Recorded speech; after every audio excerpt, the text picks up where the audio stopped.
Super Rugby 2026, folks, is coming to a conclusion this weekend with the Canes hosting the Chiefs.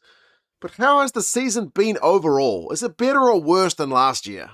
We're going to look at some attendance numbers, some of the results, the playoff race, who's been on the rise and who has been falling. And you guys can let us know your thoughts on whether for you it's been a good watch or has it fallen a step back. Attendance is a hard one to gauge because Super Rugby is not very open and upfront with their attendance numbers. Most other competitions around the world publish the attendances for all the teams. We don't really get that info for Super Rugby.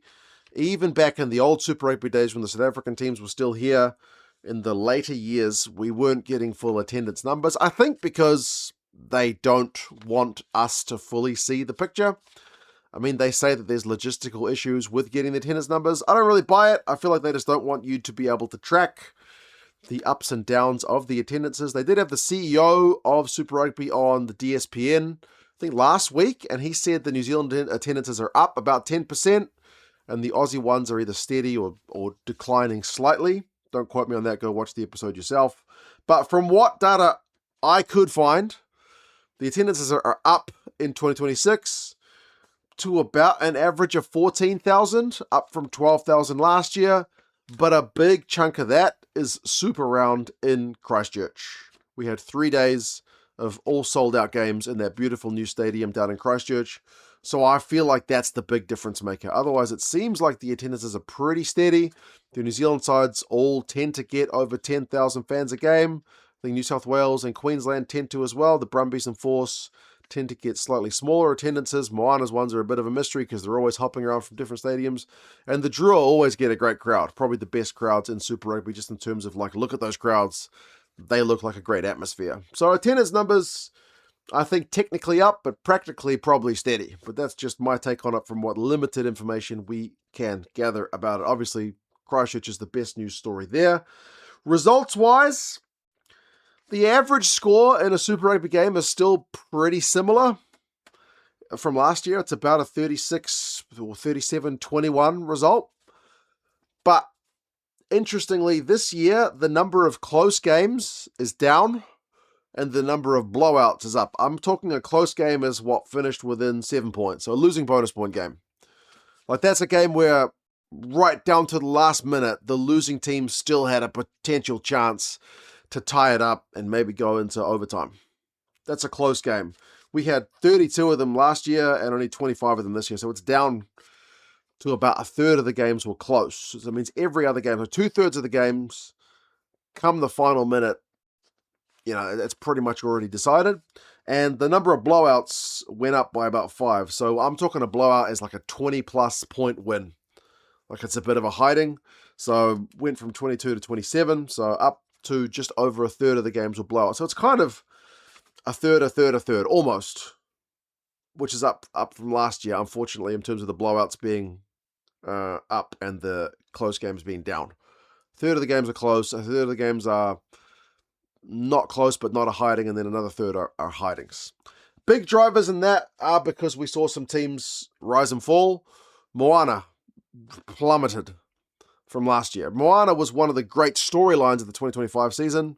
They were pushing for the playoffs in the final round. They only won the 2 games this year and were blown out in like 8 of their games compared to only 4 last year. So that didn't help things. Whereas the Western Force, whose jersey I've got on, actually, they didn't hardly get blown out this season. I don't think only once, which was great compared to last year. So the Force were a rising team. Moana was a faller. And the Hurricanes, exceptional performances, also have a big part to play in the number of blowouts this year. And they were blowing out teams left, right, and center. Look what that is in my Blues multiple times. They were putting on hidings everywhere. So, yeah, the elite level of the Hurricanes with their 100-try season thus far has added to that. And the Brumbies are also, sadly, one of the falling teams with a couple of fewer wins this year, scraping into the playoffs and then getting a record knockout loss. So there's been some big scorelines. The race for the playoffs, the playoff system is still a little bit controversial because it is the top 6 out of 11 teams with the lucky loser. It's a bit awkward. It was great in 2025 because the lucky loser actually came into play and that the 6th place Blues beat the top place Chiefs. It made it tasty for the other playoff games, whereas this year it kind of all went more predictably, and that the home teams all won their games, and the Blues went through as the lucky loser because they were the highest ranked of the losing teams who all lost. The away teams all lost. So it was a little bit less, we got a little bit less jeopardy in it this year compared to last year. So same 6 teams as last year in the playoffs. It might have been nice to see somebody else make it. I would have loved to see the Force make it. It probably would have been at the cost of the Brumbies. We didn't see any Aussie teams hosting the playoff matches in the qualifying finals, which is unfortunate. So we didn't see any Aussie teams in the semis. So yeah, honestly, overall, I feel like it's a bit worse than last year, unless you love the Hurricane storyline, which is fantastic. The Chiefs versus Hurricanes final looks awesome. These are by far the 2 best teams in the competition. So we've got the right teams in the final. Hurricanes have been playing some of the best rugby I've ever seen in Super Rugby. But the rest of the comps kind of struggled a bit to keep up. I don't want to jump on to all the negative Super Rugby bandwagon stuff because I don't like that.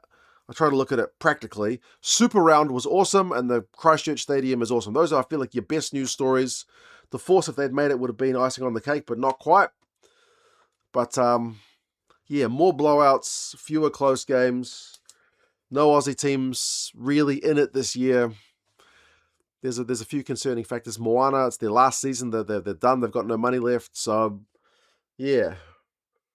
What remains for the competition to go for 2027 will be interesting. But the final, I hope, is a fantastic final and, leaves everyone wanting more Super Rugby for next year, because it does seem to be the 2 right teams in the final. They play really attractive rugby. They've got really good players, loads of All Blacks. If that's a cracking game, then yeah, we'll be chomping at the bit for some All Blacks action and for Super Rugby next year. But you guys, let us know your thoughts. What have you felt about the crowds, the results, your investment in the competition this year? If you like this kind of stuff, subscribe to the channel. There'll be more of it coming. You guys take care, and I'll talk to you guys again soon. See you later.